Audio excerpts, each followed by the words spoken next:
Hello, SICW fans. Brian Whitaker here with promoter Herb Simmons. And Herb, something new. We talked about this earlier in the week that we're going to try and get a live stream together, and here we are. Yes, we are. Tag fans at SICW bringing more raising the bar. So talking about what SICW really done, what they're doing, and where they're heading. And what better way to start off the night after a big card at the community center? We had a lot of action there last night. It was definitely a great night of entertainment at the wrestling. And what better way to start some of these weekly recaps than doing a recap of a match? Exactly.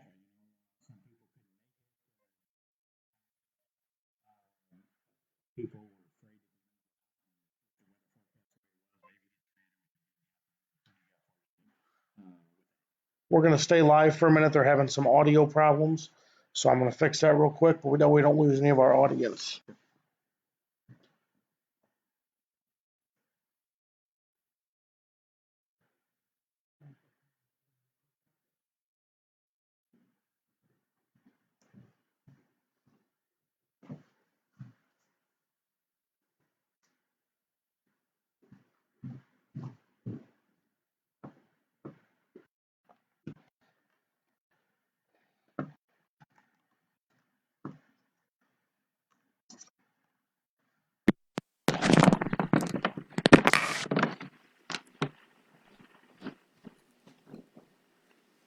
Okay, I've made a little adjustment to the audio here. Hopefully that makes it a little bit better for everybody. Well, they'll let us know if they didn't. We have a good following of good, loyal SICW fans. They'll let us know right away. Absolutely, and that way they let us know if they can hear us a little bit better and if we're getting good audio. But like I said, something new, something different. The ability to come back and talk to the fans and let them know that we're here and SICW will continue to move here into the future. Well, as we said earlier this week, we have a lot of material over the years and dating back all the way to the Wrestling at the Chase days that we want to start sharing with our good followers and our fans. So periodically we're going to be doing that. We'll show them some highlights for some matches from back in the 50s, 60s, 70s, and 80s. And of course, keeping up with what we're doing locally at the SICW. With all of our talent we have in our locker room, our great fans. So why don't we get into last night to recap and then we can talk a little bit more about that. But I think it's important to let the fans know, the ones who couldn't make it, to kind of get them up to speed on just kind of what the highlights were. Well, let's go into how the night started. Night started with a great 6-man tag event. What a great way to start that night off. When you have the talent just in one ring like that, the guerrilla warfare with the big Texan, what a big monster he is. And then Waco, they go by the name of Guerrilla Warfare. Of course, their tag team partner was none other than the volatile one, Curtis Wilde, who is just really, really that thorn that is really picking at everybody. And of course, anytime the volatile one, Curtis Wilde, is there, he's always got his number one Ginger Wildfire. And they had their work cut out for him last night. The popular Moondog Rover, one of the famous Moondogs from the swamps of Louisiana, going in there. His tag team partner is the young Jake Prater, Mountain Man Jake Prater, as he's been called. And then, of course, the return of the third generation family, Keith Smith Jr. What a great combination. Of course, the outcome of that probably wasn't what the fans wanted to see. It was a hard-fought match, but Guerrilla Warfare and Curtis Wilde ended up getting a win on that. And Curtis has already been out on Facebook today bragging about it. Well, yeah, he's never lost for words or bragging about that. But that's how the night started off, a 6-man tag. Well, let's talk a little bit about the second match of the night. Great match. A newcomer all the way in from Chicago, Illinois, made his debut here. Ruthless Rockin' Rivera, a young gentleman, has been working for about 12 years, contacted me and said, hey, I'd like to come in. I hear SICW is where it's going on.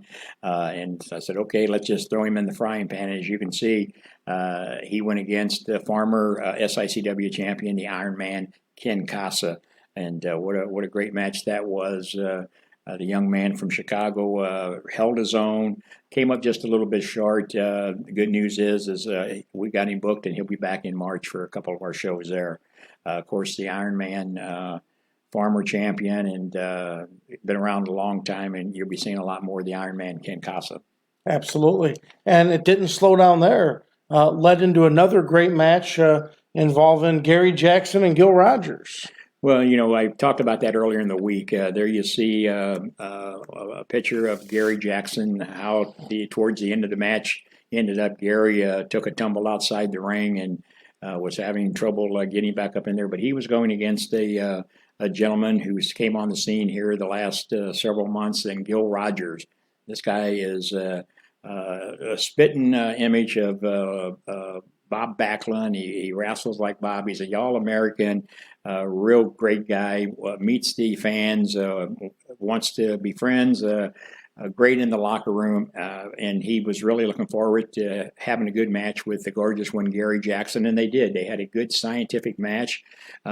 Gary took the tumble out of the ring. And let's listen and see what the outcome of that match was.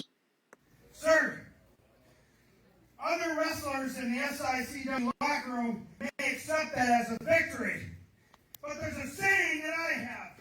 It's the Gil Rogers way, which is follow the rules and always believe in yourself. And I will never accept a victory due to injury.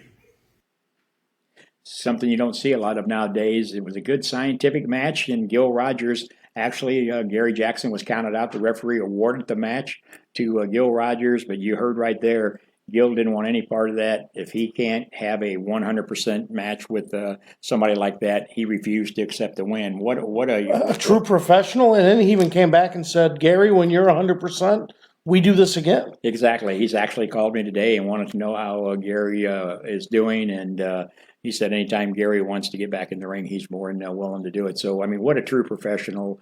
You're going to be seeing a lot more of Gil Rogers in SICW, along with the gorgeous one, Gary Jackson.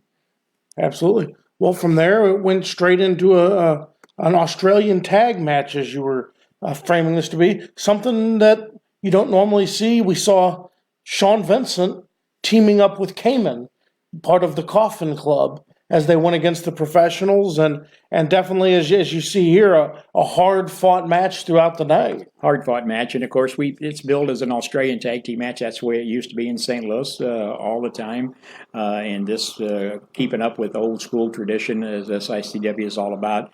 We build it as that, and yes, the Canadian hero himself, Sean Vincent, tagging with the mysterious one, Cayman. And I tell you, the crowd really loves this Cayman and his little manager, Abigail.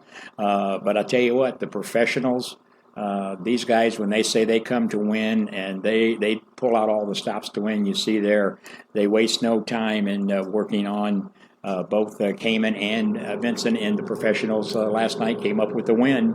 And that's kind of what they're on. They're on the hunt for those multi-state tag team titles.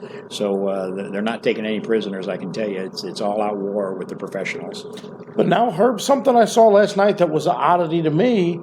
At the end of the match, Sean Vincent very upset with the refereeing, and that to the point he actually called you out over the microphone and said, Herb, you got to get something better in here.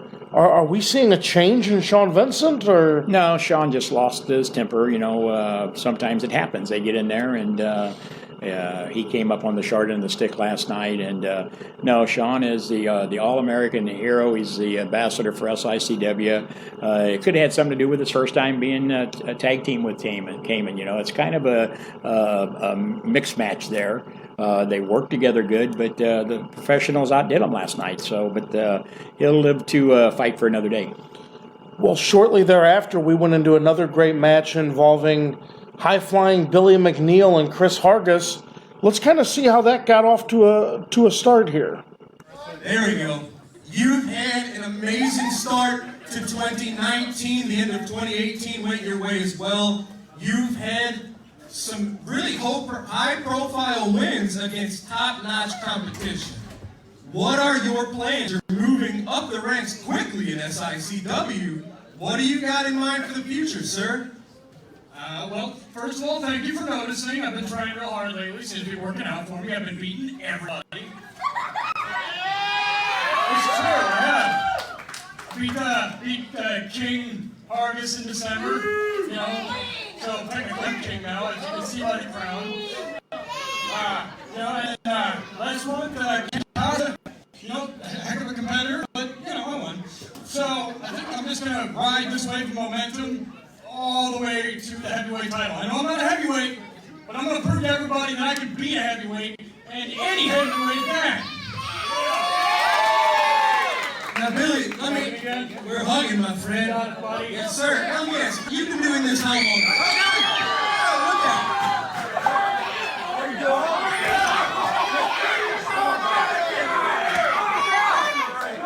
it.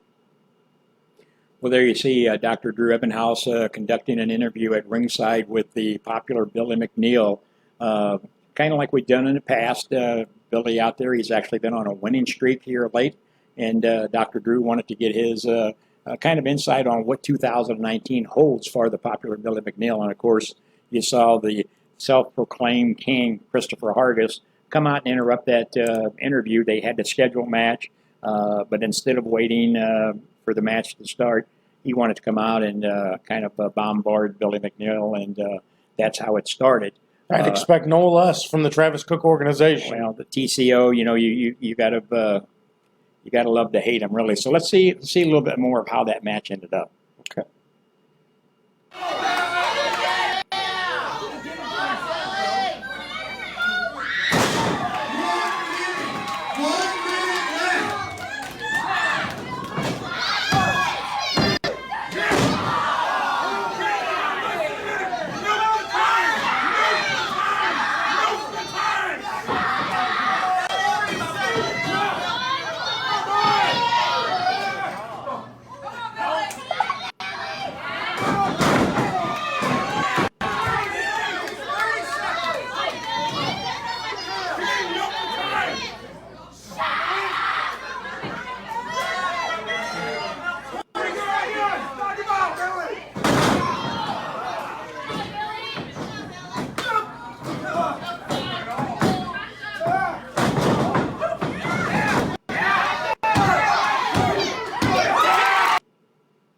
Well, it goes to show you that the attack that Chris Hargis did on Billy McNeil didn't pay off for him, because right there, Billy McNeil really reversed the road. But that was a hard-fought match. It was billed as a 20-minute time limit.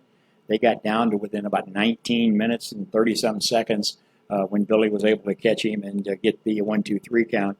And the crowd just erupted because, as we said, Billy is the favorite, the popular, and so he has been on that winning streak for the last several months. So that's why just today I've made the match for our next show in March.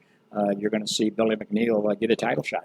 Well, definitely well-deserved. He's taking down some of the former champions and the big names of SICW. Yeah, just a couple of weeks back, he was successful against the Iron Man Ken Casa. They had a good scientific match back and forth. Got a little heated up, as most of the matches do when somebody's wanting to get the advantage. But he came up a winner over the Ken Casa. And then last night, which everybody in the building thought that was probably going to come to a draw. But, 19 minutes into a 20-minute match, he pulled it off. So he's deserving of getting a match against whoever the champion will be. Superstar Steve Finger right now, but a lot can happen in the next 30 days. Absolutely. And as we go through this and we talk about this, that led us to two more All-Stars in our semifinal bout of the last night, Ricky Cruz versus the Big Kowalski. Well, those two guys have went at it time and time again before. That Ricky wanted another shot at him, so we gave it to him. So let's take a look and see what happened in that match. All right.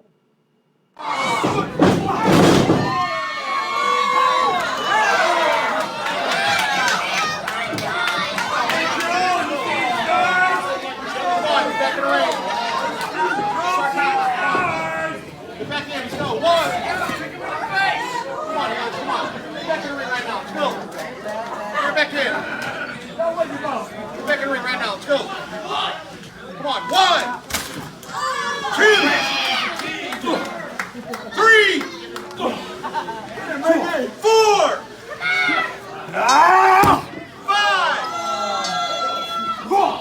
6, 7,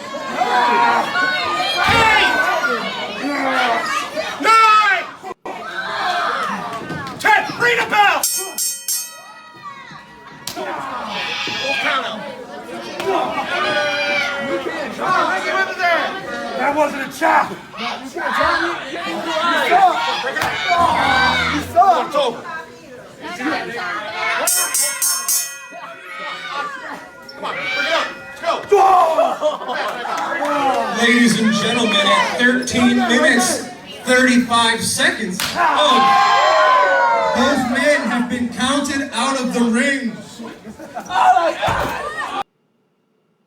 Well, there you see it. Ricky Cruz, the King of Chaos, and the 444-pound Mean Kowalski outside the ring. For those of you fans who have been around SICW, when Ricky Cruz came back out of retirement, just a little over a year ago now, one of his first matches back was against Kowalski up in Millstadt, Illinois, and they were all over the St. James Parish Center up there. I mean, that match got out of control. They were in the back of the gymnasium. They were up in the stands. They were all over. It's obvious there. The ring holds no boundaries to them. You've got to find a way to keep them in there to get a match to happen. Well, we're going to do that. We're going back to Millstadt on March the 30th next month, and they're going to be against one another, and we've signed that as a steel cage match. So hopefully they'll be locked inside there, and the caveat to that match is there has to be a winner. So either the King of Chaos is going to get his hand raised, or the big man Kowalski will be. That's on Saturday night, March the 30th at the St. James Parish Center. We're going to be talking a lot more about that this evening. Well, as we move through this, let's talk about the main event last night. That was a true shock to anybody that was there. I mean, here we see the superstar Steve Fender defending that title against Flash Flanagan. And we can't forget about the bounty that is out on Flash Flanagan right now, the $1,000 that Travis Cook is offering. And last night could have been the opportunity. Well, Travis Cook, yes, he put this bounty out there for any of the workers in the SICW locker room that can put Flash basically out of business. Other people across the country, around the world, has tried that against Flash Flanagan. This guy is the real deal. So what Travis Cook is trying to do is to try to save faith. It did cause some problems last night. Flash not only was worried about his match with the superstar Steve Fender, he wanted to get that title. He's held that classic title 4 times now, and he really wanted to add that 5th one into the win column for him. But the odds were against him. Not only are you worrying about a guy like superstar Steve Fender, who was trained by Harley Race, who has been in this business for many, many years himself and has traveled all over, fought men just as tough as Flash Flanagan. So he had to worry about that. He had to prepare for that. But then you had to prepare for Travis Cook, who's outside the ring. And let's take a look and show the fans what they went on there last night.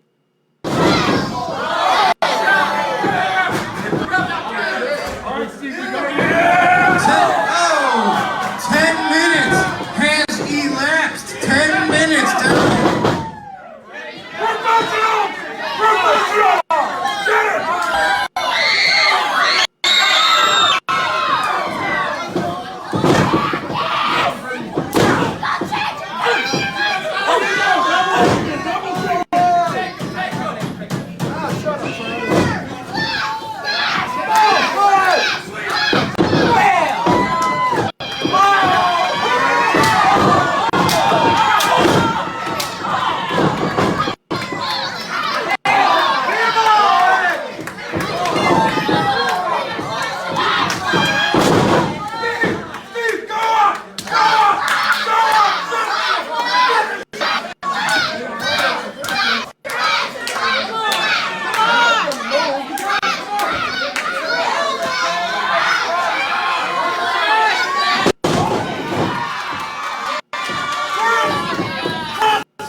Well, when they say a picture's worth 1,000 words, I think that's exactly what I saw some things last night reviewing the tapes. I've reached out to, of course, our Travis Cook.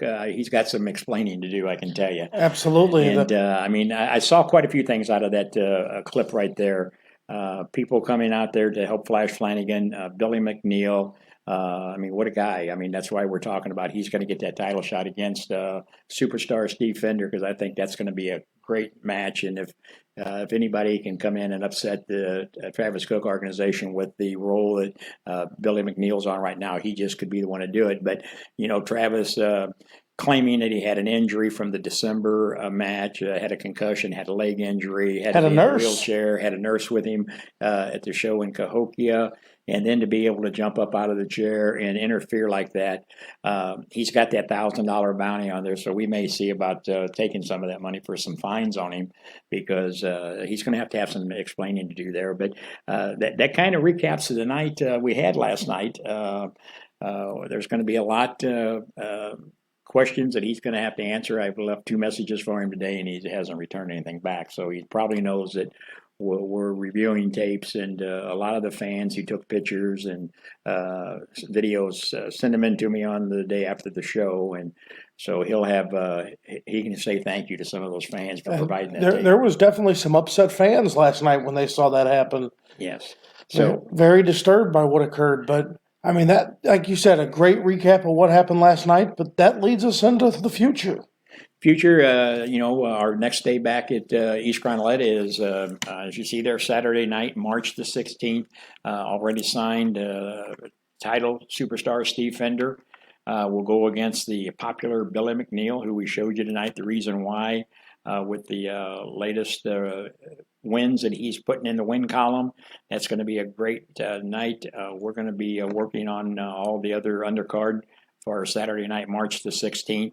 And, of course, that's going to be leading us up into March 30th at the St. James Parish Center. We always look forward to coming back to Millstadt, Illinois, to our good fans up there at the St. James Parish Center. Already signed due to what we've seen. The King of Chaos, Ricky Cruz, going against the big man Kowalski in a steel cage match. Absolutely. So, Herb, it's been about a half an hour. We've had a lot of following here, a lot of fans, a lot of excitement. I see now somebody's, let's put a bounty on Travis. Well, and you know, I had some phone calls today and some text messages from fans coming up with those same type of suggestions. And as I said, Flash Flanagan has been around a long time, and he has fought and battled some of the toughest in the business. He's been to Japan, Puerto Rico. In fact, he just came back a month ago from Puerto Rico. So he is no stranger to the likes of a Travis Cook and the TCO, all the members of that. And as he clearly pointed out last night, that Travis is getting to the point where he's biting off more than he can chew. And so it's going to be interesting over the next several months of what happens with that whole Travis Cook bounty. Well, we definitely saw Travis biting off more than he can chew, and we saw that happen in December. In December, he wound up locked in a steel cage with you and Flash Flanagan, and that's what led to his supposed injury that last night it appeared he has miraculously healed himself. It's a miracle. It is a miracle, and I know that's what he'll have some song and dance, which is okay, but again, something's got to be done with him. You know, his contract is coming up here in about another 6 months. You know, and there's no clause in it for an extension, so that might be when we can finally be done with the likes of a Travis Cook. You never told me to be part of this. I had to be impartial, so my opinion is no renewal. Yeah, well, I'm sure that there's quite a few fans that would sentiment that same thing or signal that to the. He's that thorn, and he has been for a long, long time. And we'll have to see what happens there. Let's see if there's any questions. If you know, we talked about we're going to be doing these updates of what SICW is doing. You know, 45 years promoting. We've been around. And we're going to continue to bring the fans the best possible product that we can. And that's done by having good talent, such as you've seen some of the clips tonight. For those fans that follow us to all the venues we go to, whether it be in Swansea, which we'll be going back to later this year, not once but twice again. And you're going to be hearing a lot more about that in the weeks and months to come. Millstadt, this is our 4th or 5th year where we've been back in there helping them. Hopefully we're going to be going back into the Cahokia venue. The fine people from Cahokia, Illinois, you had their show, and we've talked with them, and possibly we'll know in the next couple of weeks if they're interested in having us back there. They had a great time. But we're going to continue to bring you all that information, and like we said at the beginning, all the Wrestling at the Chase material that we have, programs dating back to the late 30s and 40s, all up through the 80s. We'll be showing you some of those clips from time to time. We'll show you some clips of some matches. I just looked at one earlier this afternoon, Dory Funk Jr. against Gene Kiniski from, I think it was 1969. That will bring back some memories. And SICW is trying to just continue to build on that foundation that Sam Muchnick and Larry Matisek and all of the legends that have left and the few that are here. We announced last night a few of those legends that are going to be coming in throughout the year. Our big show in May, our Bruiser Brody Memorial with the Battle Royal. This year we're also calling it the Bruiser Brody Larry Matisek Memorial. Barbara Goodish, the widow of Bruiser Brody, always comes in May. She'll be with us again this year. But along with that, we've got 2 legends coming in. The Hands of Stone, Ronnie Garvin will be joining us, a former NWA champion. We'll have some video of Ronnie to show you, to refresh your memory on what he meant to the NWA. Also, a gentleman who worked for us back in the 80s, Killer Tim Brooks, will be joining us in May for the big Bruiser Brody Memorial. That night we'll have that St. Louis Wrestling Hall of Fame on display at the Community Center of all the greats that we have inducted in there. Everybody from Sam Muchnick all the way down. I think there's right at 40 different people we've inducted in there now. So that's worth the sight. Come over and see just the St. Louis Wrestling Hall of Fame. But then in June, we're going back to the Belle Claire Fairgrounds. That's already booked. We'll be doing a fundraiser up there for an organization, and already signed for June the 29th, I believe it is. The Baron, if any of you remember, Baron von Raschke will be joining us that night. Been talking to some other groups, so that's why we felt that we're going to be doing this weekly update, because there's a lot going on. We're already, there's about 18, 19 shows booked for this year already, helping organizations with their fundraisers. And this is one way we felt that we could also help. If there's any other organizations out there that is interested in raising some money, give us a call. We'll tell you how we can help you, and if you feel we can, we'll be more than glad to do it. Michael Anthony's on here. He was at the show last night, him and his daughter. I think she's our #1 young fan. We always appreciate it. There was a family there for the first time last night. Bob Morrow had his 2 grandchildren and 3 sons with him, and took pictures with Flash Flanagan after the night was over. They really enjoyed it, and hopefully Bob will bring his family back. They seem to have a good time. Mike says Anthony came in, make a great tag team. They should go for the belts. It's always a possibility, Mike. The multi-state tag team titles, which is right now the champions are the Mathematician and the Iceman from New Breed Wrestling. For those of you just joining us, we started the multi-state tag team title a few months back, and the Mathematician and Howard, the Iceman from New Breed Wrestling, are the current champions, and they're scheduled to defend those titles. They defended them a couple of weeks ago over at South Broadway Athletic Club.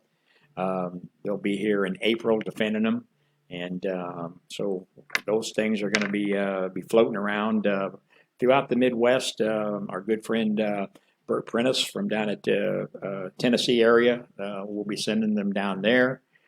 So a lot going on with SICW, as you said. And it's early in the year. It's early in the year. Let's see here. Anybody else? Peggy's on here. Peggy, I want to thank you. I seen you at ringside there last night giving Kowalski a little bit of advice. I thought for a minute maybe you were his impromptu manager, but I know better, really. Definitely some squabble here. We have one fan that wants you to renew, Travis, and I'm seeing about a half dozen that could help show him the door. Well, that might be what we do. Maybe we'll throw up a poll on there and let the fans vote on whether Travis, and maybe that's how I get out of it. Should he stay or should he go? Should he stay or should he go? I put all that back on the fans, and you tell me what you want him to do. And while he's disliked, he brings the drama. He brings that entertainment that you never know what to expect next. Yeah, but again, I have to deal with him. The fans get to see him once or twice a month, but I have to deal with him on a weekly basis sometimes, and it gets to be problematic.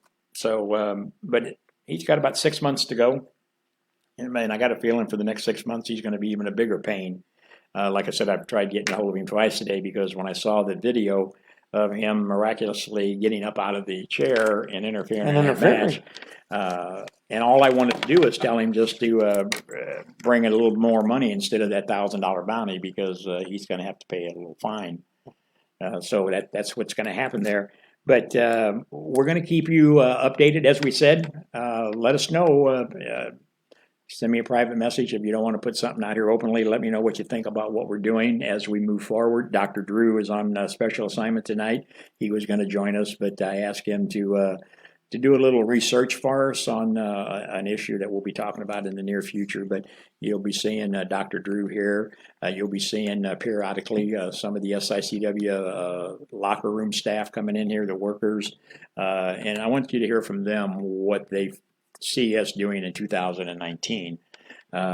We tell everybody there used to be a gentleman that wrestled for us, and he was at Larry Matisek's memorial service, and you remember him, the Giant Assassin was Absolutely. there, and he coined a phrase many years ago: "Don't be fooled by the imitators." You know, there's people out there who will tell you one thing and do another, but I want you to hear from the workers on what it's like in the business and why they're at SICW and what it means to them to be affiliated with a group that's been around as long as we have, and why they are still here. There's other places they can go. They choose to stay here locally, and that's what we're doing. We don't have to travel across the country to prove anything. Absolutely not. Sam Muchnick told me many, many years ago, find your home and take care of it. Find your talent, take care of it, and then find your fans and take care of them. And that's what we're trying to do. And I think we're doing a pretty good job at it for 45 years.